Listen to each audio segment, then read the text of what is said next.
This is Danny from Nuclear Assault. Put up your fucking horns.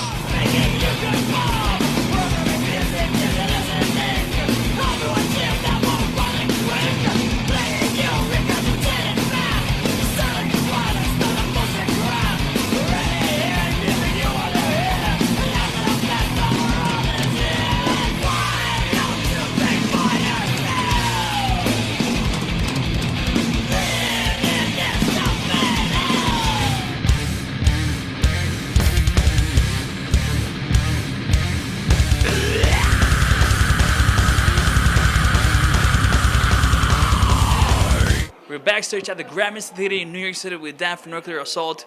And apparently this is your last hometown show here in New York? Yeah, that is true. I mean, we're still going to do Maryland Death Fest next year, but this is going to be the last show in the New York or tri-state, whatever you call it, area. Do you remember your first hometown show and around what time it was and what venue it was at? With Nuclear Assault?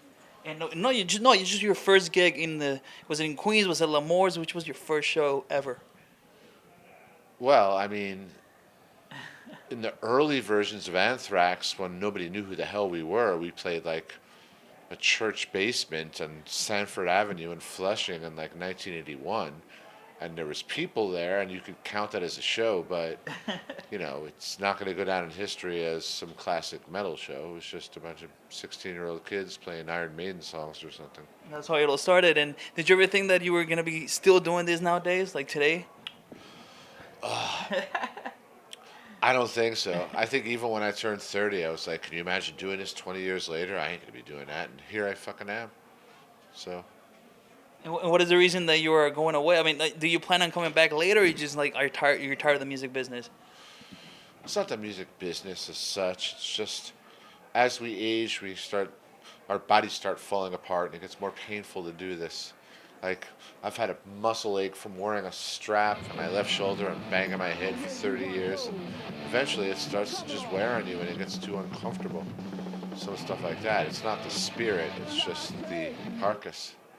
Right. I mean, your body can only take so much abuse, right? Yeah, and you know, I haven't been that bad. You know, I drink beer and smoke weed, but I didn't do drugs that were going to kill me or anything like that. You know, I've stayed basically healthy, but eventually, if you're going to keep playing super aggressive music, then, you know, it starts to become difficult and painful. I mean, you'll see. You'll be 50 eventually. From all the things that you've been doing, what are some of like the most special memories that you've lived with? You know, the different bands. Of course, Nuclear Assault tonight, it's gonna be a special one. You haven't played this one yet, but you know, it's already packed up there. But yeah, what are some of the shows that you can like? You're like, damn, those are always gonna be in my memory. Probably the first time the Nuclear Assault went to Japan in like 1990, because that's really nuts. Because you know, it's great going to Europe and everything, and you get the sense that there's metal fans all over the world, but going somewhere that far with a completely different culture and language and everything, that's when it really hits home that no matter how far you go, there's people that are doing the same shit you do for the same reasons, and you know, it just gives you a little warm, fuzzy feeling inside. Or maybe the first time Nuclear Assault headlined the Hammersmith Odeon, which, you know, I bought the live Motorhead record when I was like 16, you know, live at the Hammersmith, and to be able to headline that place, or first time in South America, just like little milestones like that. You know, it's not as much like about album sales and stuff like that. That used to matter more, but I think it's more about going out and going to cool places and playing for people and experiencing all the local culture and everything. Trying to learn little bits of other languages, just the funny shit, you know, like, where's the toilet? I want to smoke weed and whatever, you know. Which country has the worst food? The worst food? The worst food. Serbia was bad. Yeah. What was that? And they sat us down in that place and there was no air conditioning and it was the chicken that looked like airplane food. Yeah, we'll just say Serbia. That was easy. Yeah. And when you guys went to Japan in 1990, there were not that many bands playing in Japan, going to Japan. You know, it was a rarity for bands to go to Japan. You guys were one of the first bands in the metal scene that were like, okay, we're going to play in Japan. Possibly. I know that when we went to Brazil the first time, that was all revolutionary. But by the time we went to Japan, I think there were other bands, but maybe not as underground as us. Yeah, Japan was definitely, I mean, back then it was true that maybe not so many bands were touring there of the same kind of underground nature as us. You had your Metallicas and Megadeths or whatever, but yeah, Japan was awesome. It still is. Why don't you take us back when you wrote that first Anthrax album? You know, obviously that was kind of the platform for what Anthrax is now. Obviously, you're not in the band anymore, but you're always gonna be a part of the band because you help architect that band. You're one of the originators of that band. So when you take us around that time, everything that went into like getting the band out there, because obviously it wasn't easy. You guys went through a lot of trials, tribulations, but you got it done. Well, it was just determination. I mean, I barely remember that because it was like 35 years ago, but the point was that we were teenagers that were really inspired by other bands and wanted to go do what we did, and that just kept you motivated. So that's really, there's no real answer for that except that we were as excited and wanted to go for it. I barely remember. It was too long ago. Do you miss playing in Anthrax? Yeah, not really. I'm enjoying doing what I'm doing. And as far as S.O.D, because Billy went on the Black and Blue Takeover, he said that there's gonna be a reunion show next year. Do you know? Do you hear anything about it? Do you know anything I about know it? there's going to be a reissue, but him talking about a live show was a little premature. Let's say it's going to be the 30th anniversary of Speaking English or Die. So there's going to be yet another reissue. I say with a slight air of cynicism, and yeah, it'll be cool. But as far as the live show, there's nothing confirmed. No, Billy might have made it seem like that, but he didn't consult anybody else that played in S.O.D. He just kind of announced something, and we went, huh? That's what happened. Would you do it if everything works as far as you can get in the room, jam, like kind of work the difference out, like do it for the music? Would you do it? Yeah, I don't have any differences with anybody. It was never me. I would do it as long as I didn't have any other previous plans on that day. If, anything else I have already confirmed is confirmed, I wouldn't do it. But if they say, hey, what are you doing July blah, blah, blah this year? I'd go, okay, fine. You just want to play music, right? Yeah, I don't give a fuck. I never did. And for the aspiring musicians out there, what are some of the things they can do nowadays to really set themselves apart? Because I'm sure you, as a musician, as a music fan, you realize that there's not that much originality out there. What are some of the things that people can do to actually, create something memorable? Just listen to different music than you're influenced by, because you might get subliminal influences. If you want to play thrash metal, don't listen to Exodus and Nuclear Assault. Listen to classical music and free jazz and smoke weed and see what happens. I don't know. Is that what you listen to, classical music? I grew up on classical music. It's in my blood just because my parents listened to it at the dinner table. And it helped out very much when I started playing black metal because I learned how to orchestrate, you know? And that's why you started playing different instruments too, because you were like, oh, I want to try that. I want to try that, like the classical musical background.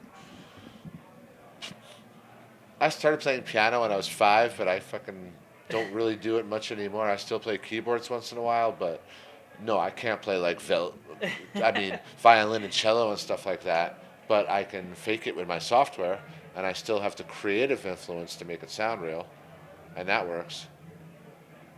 And me and that dude play in a black metal band, and it's 2 guitars and keyboard and bass, so I can say it's almost like a string quartet, and you play that, and you play that, and whatever's fucking most hair-raising and grim we use.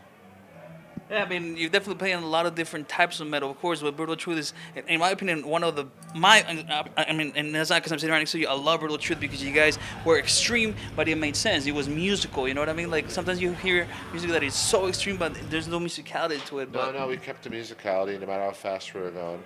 You just had to hear it. You had to have your ears adapted to hear it. You know, doing 7/8 blast beats with diminished chords at 405 BPM, but there was still something behind it.